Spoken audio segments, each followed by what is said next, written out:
Some people are born with everything: money, fame, a last name that makes others bow their heads. But sometimes, the one thing they don't have is themselves. And then there are those who must lose it all before they can see what truly matters. This is the story of a girl born into silk and gold, who chose to leave it all behind just to find one honest gaze, a gaze untouched by her father's legacy, unbent by the numbers in her bank account. Among the red dirt roads of Africa, where truth walks barefoot and no silk robe can hide the heart, she'll learn to live as if she'd never been called princess, and she'll learn to love as if her heart had never been measured in shares and holdings. This isn't a fairy tale, this is Kibbulah, and this is Tales of Black. In the southern stretch of Mbale, where baobab trees stand still as if holding time in their roots, there sits a sun-drenched estate nestled in the valley. Locals call it the house of those who never knew hunger. It was here that Ayo Adewale was raised, the only daughter of Chief Adewale, head of the largest spice export empire in Africa. They called her the Crownless Princess, a symbol of abundance, the ultimate prize in every arranged marriage. But Ayo, amid the drumming parades and gold-threaded gowns, saw only one thing. She did not belong. The men who came to seek her hand all looked at her the same way, not with eyes that said, "I love you," but with eyes that asked, "How much are you worth?" No one asked what she loved. No one listened when she whispered. She didn't want to be owned. One evening, during a grand banquet hosted by her father to introduce her future, a young businessman from Lagos, Ayo sat quietly by the balcony, gazing out toward the dark forest, where the fires of the night market flickered like the humble dreams of the poor. Inside, glasses clinked with plum wine from Kilimanjaro. Voices chanted her name and his, as if they were merging portfolios, and Ayo felt like an object, framed in silk, priced for display. That night, she returned to her room. One by one, she took off her jewelry, as if peeling off a version of herself. She stared at the girl in the mirror. No pearls, no chandeliers, just a tired pair of eyes and one question that wouldn't let go. If I'm not the daughter of the Adewale name, then who am I? And so she wrote a letter. Mother, Father, I know you want the best for me, but the best isn't always the life pre-written. I need to live, not as a symbol, but as a person. I'm leaving, not to betray you, but to find myself. That night, with the full moon tilted over the rooftop, Ayo walked away from the estate, with nothing but a cloth bag, a few plain outfits, and a new name she chose for herself. Zina. No driver, no guards, just her, and a journey she didn't know how to finish, only how to begin. But she knew one thing: no one would look at her through the lens of wealth again. From now on, if someone chose to love her, they would have to love all of her, even the scars that hadn't healed yet. This is the beginning of Zina, a girl once raised in palaces, now learning to laugh in the open market. But what she doesn't know is the world outside wears masks too. And sometimes, those masks are far more dangerous than the lies she left behind in the castle. Her first morning in Kibbulah, a sun-scorched village tucked deep in the savannah, came with no alarm clocks, no housemaids pulling back the curtains like they did in the Adewale estate. Instead, there was the off-key crowing of a rooster, the rhythmic drip of water from a bamboo trough, and the sound of children laughing, barefoot, chasing each other across the red dirt yard. Zina, her new name, her new life, stepped out of the small room she now rented from an elderly widow named Mama Nia. The roof was thatched with pressed straw, the walls made of packed earth. Inside, there was only a wooden bed and a curtain to keep out the sun, but Zina had never felt more real. No one knew her name. No one bowed to her because of her father's empire. No one whispered about who she'd marry to extend the Spice dynasty. There was only Zina, a stranger wearing worn-out sandals and a face no longer dressed in powder and pearl. Just a girl trying to begin again. By noon, she wandered into the open-air market. The smell of grilled fish, fresh chili, and roasted cassava hit her like a tide. Messy, vibrant, alive. Sweat trickled down her back. The wind kicked up clouds of dust. And strangely, Zina felt something close to joy. Under the shade of an old mango tree, a crooked wooden sign read, "Mama Jaley's Kitchen, cooked by hand, served with heart." Inside, a round, deep-skinned woman was shouting louder than the village drums, barking orders at her staff with commanding energy. Zina took a deep breath and stepped in. "Excuse me, ma'am, are you still hiring?" Mama Jali looked up. Her eyes were sharp, as if they saw past the false name in the creases in Zina's second-hand shirt. "Ever served tables before?" "Not officially, but I learned fast." The woman stared, then finally nodded. "All right, be here at 5 a.m. Scrub the floors first, then learn how to carry a tray." "Thank you, ma'am." As Zina stepped back into the sun, the wind caught her hair. She had no title, no resume, but she had something she'd never had before, a job. And for the first time in her life, someone accepted her not because of who her father was, but simply because she had the courage to ask. That day, Zina had no idea. She'd just walked through a door that would lead her somewhere her heart never imagined. Because in that smoky kitchen, with stacked dishes and shouted orders echoing through the afternoons, someone would look at her. Just a glance, ordinary to anyone else, but powerful enough to stir the past she'd spent her whole life trying to bury.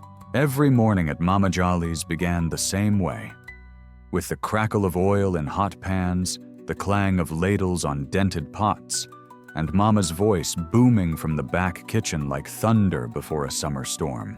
Zina learned quickly how to scrub faster, balance trays more steadily, and dodge the side-eye lightning that came whenever she spilled a glass of lemon water. In the beginning, her hands bled from scouring pots. Her heels blistered in worn-out shoes. But Zina never complained. Not once. Because for the first time, she was standing on her own feet. No family name, no black card. Just herself, and the weight of coins earned through sweat. Then, on the 6th day, he appeared. A tall man. Skin the deep shade of seasoned mahogany, hair curled and tied loosely at the back.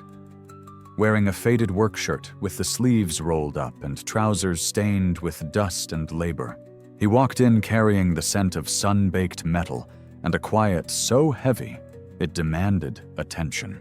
He didn't ask questions, didn't look around, just sat in the far corner, ordered a plate of nyama choma with a pinch of ginger and a dash of salt, and ate in silence. Zina brought the dish to him. "Here's your order." The man looked up. His eyes held no curiosity, not like the others, who tried to stare through her as if decoding who she used to be. "Thank you," he said. His voice, low, rough like old wood. That was it. No small talk, no probing questions. The days after, he returned, always at 12:15.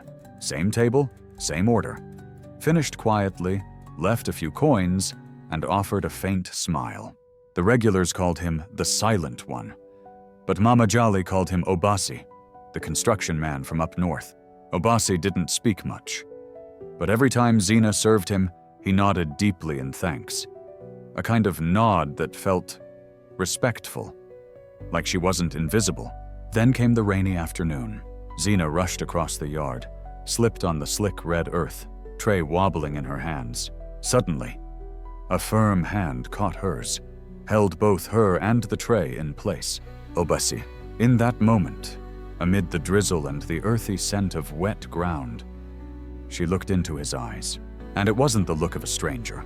It was a look that said, "I've been where you are, not your face, but your state of being." "Are you okay?" he asked. Zina nodded, her heart pounding like the drums on festival night. "Yeah, thank you." He nodded again, softly, then walked away, silent as ever. But from that day on, every step Obasi left on the damp red clay seemed to leave behind more than footprints. Something lingered. Not love, not yet, but a quiet pause, just long enough to calm the noise inside her. For weeks after, Obasi kept coming to the cafe. No questions, no stories. But every glance he gave Zina seemed to say more than any word ever could. Some days, when she looked drained after a long shift, he'd slip a chilled bottle of water into her hand. Other days, he'd wait by the awning in the rain, just to hold the umbrella as she crossed the busy market road. And sometimes, they'd sit by the riverbank side by side, saying nothing at all, just being quiet together. And Zina, a woman once wired to guard her heart, began to smile. A little more, but then came a sweltering afternoon, the kind of heat in Kibula that makes even breathing feel heavy. Obasi walked in. His face different. He sat down, didn't order his usual, just looked at Zina for a long moment, then said, "Zina, do you think I could borrow a little money?" Zina froze, not because of the amount, but because of the shift in his eyes. "How much?" "Just a little. They delayed my site pay this week. The cutting machine's busted. I'll pay you back next week, promise." She nodded quietly. She gave him a few crumpled bills, her savings from 2 weeks of work, not because she trusted him, but because she wanted to believe in someone who didn't look at her like a walking wallet. But then came next week and the week after that. This time, it was a drill head. Then a friend in an accident. Then unpaid workers. Then an old phone with a broken speaker. Zina started feeling something, not because he kept asking, but because he no longer looked her in the eye. Their conversations grew shorter. Their smiles no longer reached their eyes. One evening, as Zina scrubbed dishes behind the counter, Mama Jolly walked over. She leaned in and whispered, "Girl, don't let sweet eyes make you blind." Zina looked up, hand still soaked in soapy water. Mama said nothing more, but her gaze was enough to press weight into Zina's chest. Sometimes what breaks us isn't a bold-faced lie. It's the kindness that comes with a receipt, an umbrella that only opens when the skies are clear, a man who's gentle only when he needs something. And Zina, though she hadn't said it out loud, had begun to feel cold, even though the wind in Kibula hadn't moved at all.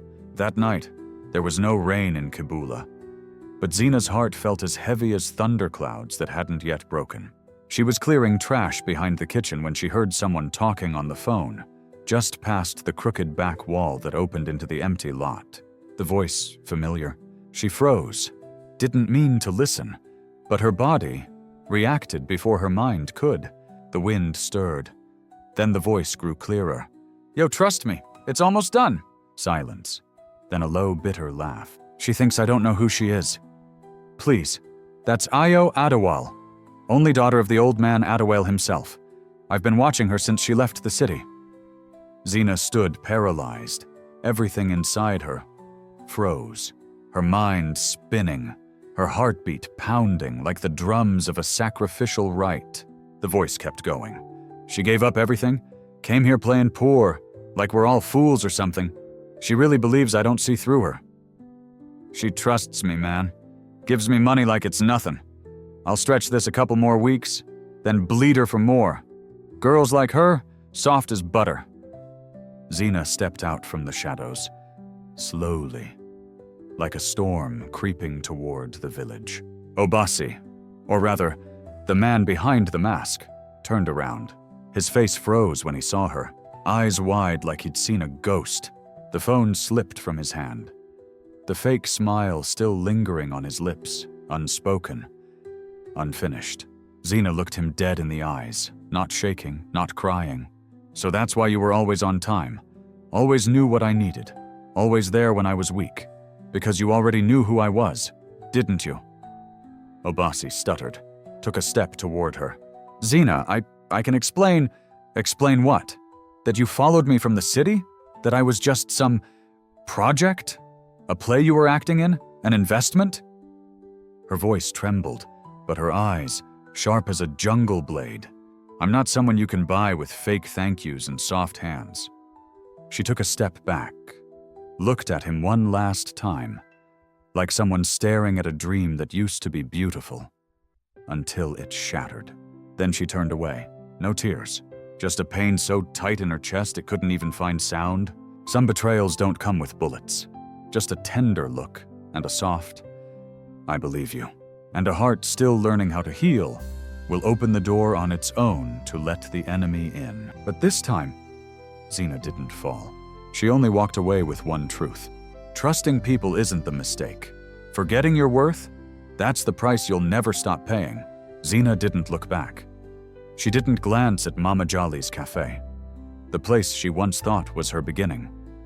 She didn't say goodbye, didn't leave a note. She just walked, as if stopping, even for a second, might break her heart beyond repair. She caught a ride north on a delivery truck packed with street goods. No destination. Just a bruised spirit and a frayed cloth bag.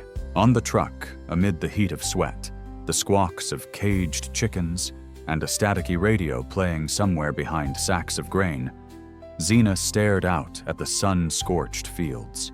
The dry grass slashed through the light like blades. But she didn't feel pain anymore.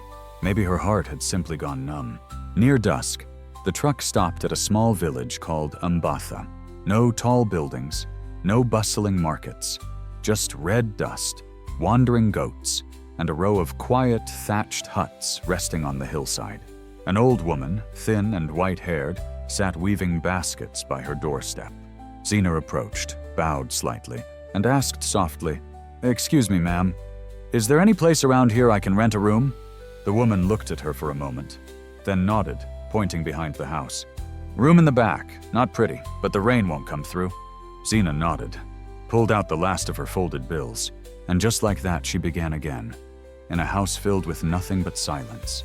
The next morning she wandered through the village, looking for any place that might take her in.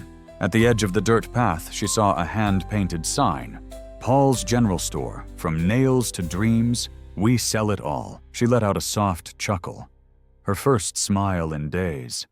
All because of a slogan so awkward, it was almost charming. Inside, a man with a round belly and a smile too wide to distrust eyed her up and down. "What do you need?" I'm looking for work. I can stock shelves, clean, help sell, whatever's needed." Paul rubbed his chin. "Any experience?" "Not much, but I learn fast. I work hard." He studied her for a moment, then nodded. "Fine. Be here first thing tomorrow. Uniforms don't iron themselves. Pays low, but honest." Zina bowed her head. "Thank you." And so, Zina became the girl behind the counter in Umbatha. No one knew who she was. No one cared which golden gate she'd once walked through. Some people run to escape their mistakes, but others walk away to reclaim a soul that was stolen. Zina wasn't running. She was walking toward herself. And Umbatha was the first place that didn't ask where she came from, only that she was here and trying, day by day. Paul, the owner of the general store, was a simple man. He didn't ask questions. As long as Zina showed up on time, didn't break bottles, and got the receipts right, they were good. And somewhere in that quiet rhythm of routine, Zina met Julia. Julia had worked at the store before her, just a year older. Petite, fast on her feet, eyes that seemed to smile. But behind that sparkle was a fire that never went out.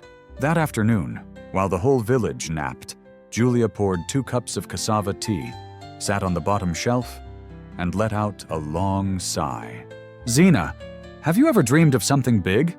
Zina shrugged, wiping down the counter. "Big like what?" "Like living in a house with stone floors, a window facing the city lights, wearing a white dress like in the magazines, not counting coins to buy toothpaste, not choosing between a dream and a bag of rice." Zina was quiet for a moment, then answered softly, "I once wished to live like a normal person." Julia burst out laughing. "Well, damn, that makes you my dream then." In the days that followed, Julia told Zina everything, about the nights she'd climb onto the roof and stare at the moon, pretending she was sipping wine at a gala in the capital, about the classes she had to quit when the family couldn't pay, about the times she watched women on TV marrying rich men and whispered to herself, "Why not me? I don't hate being poor, Zina," she said one dusty afternoon, "but I fear it. Like floodwater in the fields. It swallows dreams whole and never spits them back out." Zina nodded gently. She understood, far too well, because once she had been on the other side, living in the dream, yet never finding herself in it. And Julia! She was clawing her way into that dream, uncertain if it would ever truly fit her. They were different. One left the lights to find the moon. The other craved the lights so deeply she'd risk getting lost inside them. But during those days, they were friends. Two girls walking the red-dusted roads of Mbatha, laughing, selling soap, and groaning together when the price of beans went up again. Zina knew something now. Not all ambition is dangerous, but not every smile is safe enough to trust. That afternoon, Mbatha was wrapped in golden sunlight, soft as honey. A breeze drifted through the village, carrying the scent of fresh earth and dried orange peels from the market stalls. Zina was checking the new inventory, a few sacks of sugar, dozens of soap bars, when the door chime tinkled gently above her head. She looked up. A man walked in, tall, dark-skinned with a quiet sheen. A crisp shirt, leather shoes untouched by dust. His movements weren't flashy, but deliberate, and every step seemed to draw the gaze of the entire room like gravity. Julius, owner of the biggest house in Mbatha. 4 rooms, 2 stories, white-painted walls, an iron gate carved with antelopes. People said he was related to the provincial governor. People also said he was every girl's dream in this village. Zina had never met him. But today, their eyes met for the first time. Hello? His voice, low and steady, like festival drums played by a master hand. I don't believe I've seen you before. New to the village? Zina nodded without much warmth. I work here, a few weeks now. He smiled, nodded. Pleasure to meet you. You've got a look, not from around here. Zina paused, not because the words were charming, but because they were familiar. Dangerously familiar. The kind of sentence that often opened the door to a two-faced game. Still, she stayed polite. Thank you. Is there anything I can help you with? Just picking up a few things. Though I might stop by more often, if someone like you is behind the counter. He smiled again. Beautiful, but too polished to be innocent. Then he left. The door had barely shut when Julia darted out from the back, eyes sparkling like a child who just saw fireworks. Oh my God, that was Julius, and he talked to you. Zina raised an eyebrow. So? Julia leaned in, whispering like it was a sacred secret. You don't get it. Julius is the ticket out of this place. He's gorgeous, he's rich, and he's still single. I've had a crush on him all year. Zina said nothing. Not out of envy, not out of expectation, but because of instinct. She didn't know who Julius really was, but his eyes didn't feel safe. They weren't clear like the ones that once held an umbrella for her in a Kabula storm. His gaze felt like a gold-plated hook. Some footsteps are light, but leave a deep echo inside others. Not because they bring love, but because they wake up your guard. Julius had entered, and something in the village was no longer the same. Not Zina, and most of all, not Julia. In the days that followed, Julia started visiting the shop more often. Not for anything important. Sometimes a can of milk, a bag of candy, sometimes nothing at all. But every time he greeted Zina first, and Julia's eyes began to change. At first, it was small jokes. Looks like our village king has a thing for the new girl. Then came half smiles with sharper edges. You're good, huh? Barely a month here, and Julius is already circling. And finally, words like blades skimming the surface of water. Zina, do you even know what you're doing? Zina looked up from the delivery crates. What do you mean? Julia didn't flinch. Her voice no longer teased. I know you came here for something. Your past? I don't need to know, but please, don't take the only person I've ever allowed myself to dream about. Zina froze.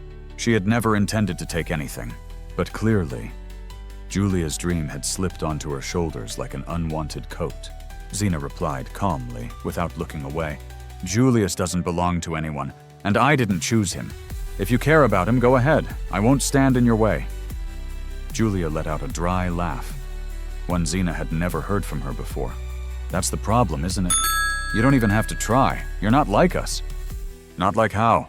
Julia shrugged. You speak like someone who's already had enough. Like this village can't touch you. And you know what? That very not needing anything vibe of yours, it pulls everything right to you." Zina said nothing, not because she had no words, but because she understood. Jealousy doesn't always begin with hatred. Sometimes it begins with dreams. That never came true, especially when someone else walks into the very thing you once prayed for with all your heart. Some envy stems from loss, but some comes from never having it in the first place. And in that red-dusted village, between shelves of soap and shifting glances, Zina's first real friendship fractured, not out of betrayal, but because two hearts had started walking in opposite directions.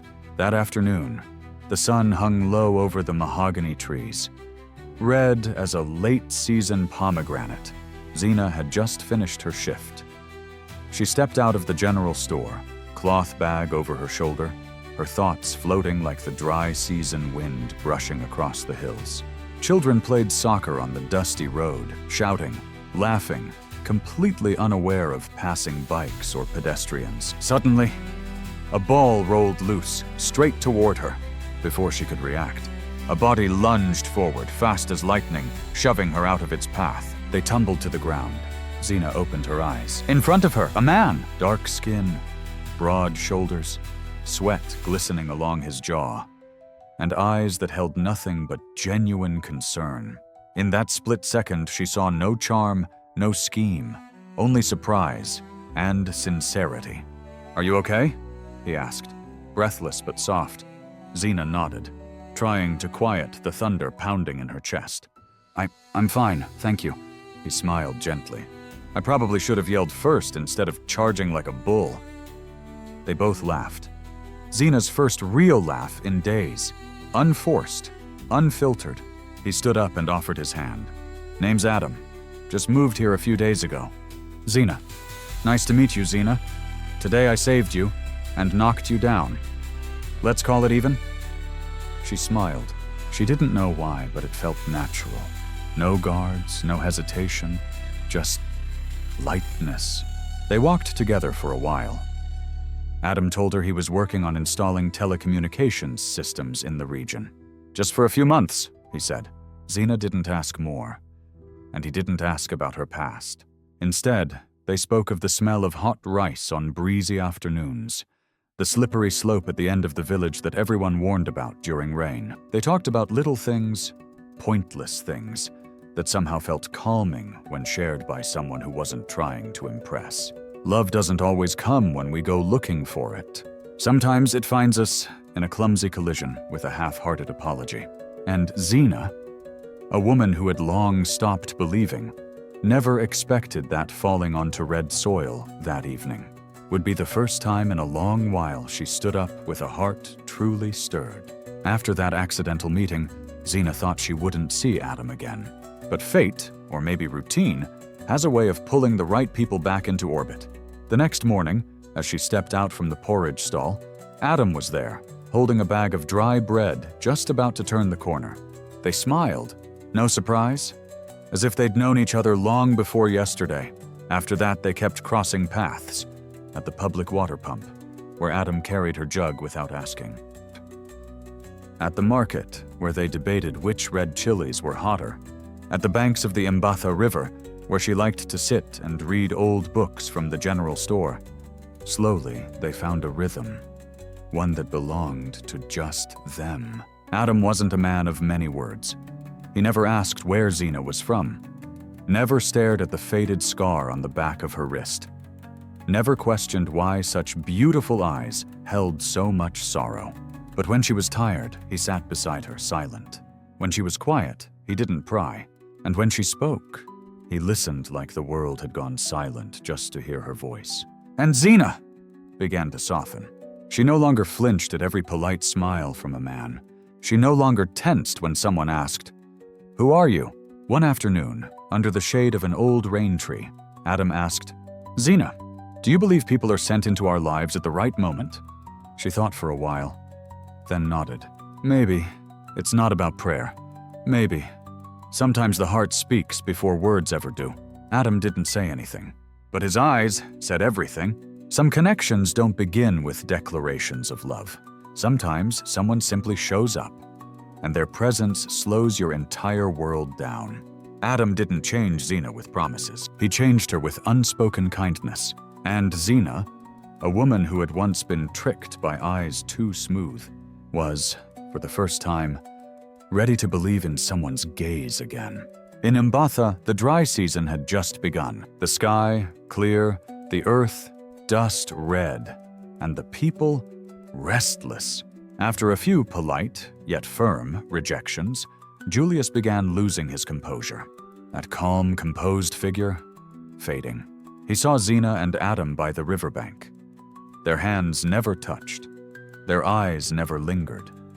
But the space between them, too close to be coincidence. That night, at the village bar, Julius drank more than usual, and to Julia, seated across from him with tear-stained eyes from a silent storm that had been brewing for weeks, he muttered, every word tight, deliberate, bitter. That guy, Adam, he's not from here. He just showed up, suddenly cozy with Zina like it's all scripted. There's something off. Julia didn't respond right away, but inside her, a match had struck. The next day, Julia started asking questions. Around the market, at the water pump, in hushed tones by the clinic. Where did Adam work? Where was he staying? Did he have family?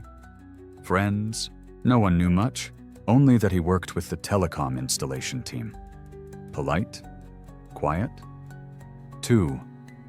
Put together. Julia clung to that word like a drowning woman to bamboo. And then, she followed. Meanwhile, Zina had started feeling uneasy. One evening, as she stepped into the backyard, she heard Adam, speaking English, fluent, measured, broken by hesitation. No, she doesn't know yet. Yes, I'm still here. No, I won't leave until I tell her everything.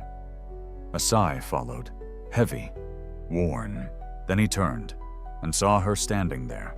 For the first time, his gentle gaze wavered. What she saw wasn't warmth. It was the look of a man terrified of being found out. Zina, how long were you standing there? Her voice was steady, slow. Long enough to know you're hiding something. Adam said nothing. For the first time, he had no words. Silence doesn't always kill trust right away, but it plants a seed that gives doubt room to grow. Zina turned away. She didn't cry, but she knew both of them were carrying secrets. And the winds of Mbatha, once content to rustle the cornfields, were now unraveling the masks everyone thought they'd hidden so well. That night, Mbatha was still, as if nothing had ever happened. The moon hung sideways, a silver blade in the sky, casting light on mud rooftops, an empty well, and all the secrets that hadn't yet been spoken. Adam stood beneath the old rain tree, the one where they once sat together in quiet comfort. Zina came, not to forgive, not to accuse, but because her heart needed the truth, to either heal or walk away with dignity. He began, his voice low, measured, no excuses, no embellishment. My name isn't Adam. It's David Adams. I'm the founder of the telecom company working on those installations you've seen. Zina stood still, didn't blink. I came here to escape a life that was already planned out. My parents want me to marry the daughter of a billionaire, a girl I've never met. I got tired of dinners that felt like transactions, and eyes that calculated net worth instead of kindness. He looked up, eyes meeting hers. Then I met you, Zina cut in, her voice low but sharp like morning frost. And you still kept lying. David exhaled deeply. I hid it because I was afraid. Afraid that once you knew who I really was, everything would shift, that you'd look at me like everyone else has, with suspicion, calculation, or worse, compliance. Zina stepped forward. Now, the distance between them was only a breath. You didn't believe I'd be different, just like I once stopped believing anyone could love me for who I truly am. Silence. The wind lifted the hem of her dress, soft, uncertain. David stepped closer, his eyes unguarded. But I was wrong, Zina. You're different. You live like you don't need validation. And that's exactly why I wanted to stay near you. Not because you're beautiful, not because you're strong, but because you're real. Zina looked at him, moonlight reflected in her eyes, shimmering, but no tears fell. You're right, I'm real, and because I'm real, I don't forgive being hidden so easily. She turned slowly. I'm not leaving out of anger. I just need time to figure out if I still have it in me to trust again. Zina, he whispered, but she didn't turn back, and her figure slipped behind the trees like a clean wound, one that doesn't bleed, but aches long after. Love doesn't die from truth. It dies when truth arrives too late. That night, under a moon that took no sides, David Adams, a man who once lived with 2 names and 2 lives, finally understood. To love is not just to give, it is to face what giving costs. 2 days after that moonlit conversation, Zina left the village. Not to run away, but to walk toward the only direction still open, truth. She returned to the city, the same one that once felt like a gilded cage, locking away her youth and her heart for more than 20 years. The bus rolled past skyscrapers, flashing billboards, and people too busy to notice anything but their own hurry. And inside her, waves stirred, not crashing, but rising, like a storm that had waited patiently to speak. That evening, she returned to the Adawail estate. Her mother sat in the same spot, brewing white flower tea, a ritual as constant as the marble beneath their feet. Her father, Mr. Adawail, read his newspaper, as if the world's chaos was nothing but background noise. Why have you come back? He asked, eyes still on the page. To leave again, but this time, properly, Zina replied. She told them everything, about Kibula, Mbatha, Mama Jaylee's kitchen, Paul's dusty shelves, and the man named Adam, who was really David Adams. Her mother flinched at the mention of his name. You know, we were the ones who tried to force David into meeting you, like some transaction for power and legacy. Zina looked at her, not with anger, but clarity. I want to meet him, but as Zina, not as the daughter of Mr. Adawail. That night she wrote a letter, to David, not dressed in poetry, just words as simple and honest as the road she had chosen. My name is Zina Adewale, the only daughter of the man your family once tried to make you marry. When we met, you didn't know that, and neither did I. We loved each other for what was real. Now that the masks are gone, I have nothing left to hide. If you still want to see me, meet me at the place where we first sat together without roles, without names, under the rain tree, Mbatha village, Saturday before sunset. Some truths don't need to be shouted. They just need to be named, calmly, but with pride. Zina wasn't hiding anymore. She wasn't pretending. She wasn't asking for anything. Whether David came or not, whether love still lived or had passed. She had done something no one in either of their worlds had ever dared. She lived honestly and loved honestly, even if she had to stand alone. Saturday evening, Mbatha glowed in a syrupy gold, the kind of sunlight that softens everything it touches. The wind carried scents of dried orange peel and the cracked earth of dry season.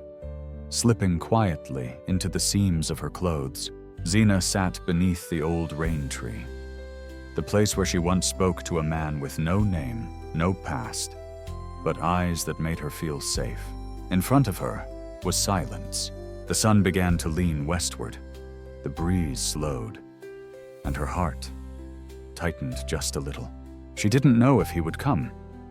He hadn't replied, hadn't written back, but she still sat there, because some meetings don't need confirmation, only presence. Then a footstep, then another. Zina didn't turn, but that voice, she would know it anywhere. I thought I came on time, but I guess I'm still a few months late. She turned. David was there, not Adam, not a man hiding behind another name, just a man who had stopped running. He walked forward, not fast, not eager, as if every step was another apology. Then he sat beside her. Not too close, but just close enough to hear each other's heartbeat. I read your letter 3 times, he said. Each time, I felt like the biggest fool alive. Zina smiled. And I Spent all that time thinking I was the only one pretending." David laughed softly, exhaled. Turns out, we were both hiding to make the love feel real. But in the end, it only became real once we stopped hiding. They sat there saying nothing more. The wind played with the rain tree leaves. A few drifted down like a silent forgiveness no one had to speak. There were no rings, no flowers, just two hands accidentally brushing. And this time, no one pulled away. True love doesn't need last names, inheritance, or promises. It only needs two people brave enough to step out of their own shadows. To love, even if it hurts. To forgive, even if it once broke them. Beneath the old tree, two souls who once carried two lives were now left with just one thing. They chose each other when there was nothing left to hide. Some stories don't begin with blood, tears, or solemn vows. They begin with someone brave enough to step outside what the world calls safe, brave enough to live honestly, to love, even at the risk of falling. Zina wasn't a princess. David wasn't a hero. They were just two wounded souls who met at a crossroads life didn't announce. And if you, listening now, have ever hidden behind a different name, a different mask, remember this: the truth hurts once. Pretending, it breaks you every day. This is Tales of Black, where black stories are told through honesty, not performance, where silence is no longer a hiding place, but the beginning of the loudest voices. If something in your heart stirred just now, leave a comment, because somewhere out there, someone has lived like you, and they need to hear a story like this to keep believing. Like if you felt the breath of this story. Subscribe if you believe storytelling can heal. Share if you know someone who needs this more than they realize. We'll meet again in the next story, where love, identity, and truth never need to hide.